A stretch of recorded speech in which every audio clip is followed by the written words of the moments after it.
yung mga preparations ko before cooking. Around 4 o'clock mag-start na ako niyan sa pag-prepare ng mga sangkap. Prepare yung isda, mga gulay, yan, slice everything. Yan, ang menu ko for today is parang soup, minced fish with cabbage, steamed fish, pork chop. Yan, easy lang din siya. Easy to prepare. Around 30 minutes before serve, kailangan masettle lang lahat ng mga lulutuin. Ayan, preparation. And this is the preserved orange. Lalagay ko yan dun sa sa isda. Isa-slice mo ng maninipis, and then the orange skin, ilang piraso. And you have to soak in water para mag-soft siya, tsaka i-slice din ng maninipis. Lemon, orange skin, and then the under is sliced ginger and sliced spring onion, and have to steam for 10 minutes.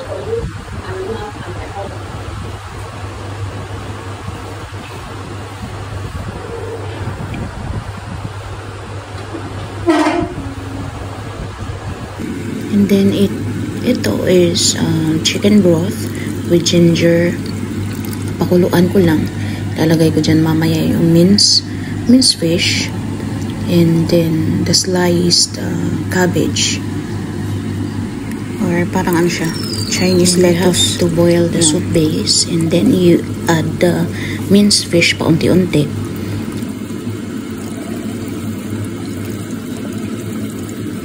Nag-start na rin ako sa pag-steam ng isda, and then there's the pork chop.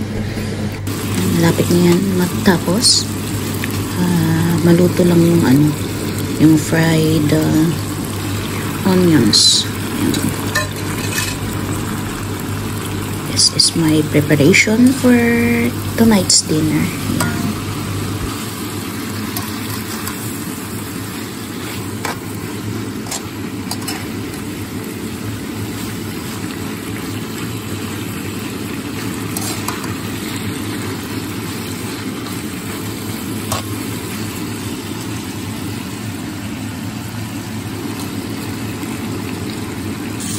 Then, I fried some sliced tomatoes. Gusto yan nila. Parang garnish ng aking pork chop. Mahilig sila sa tomatoes dito. So, ayan.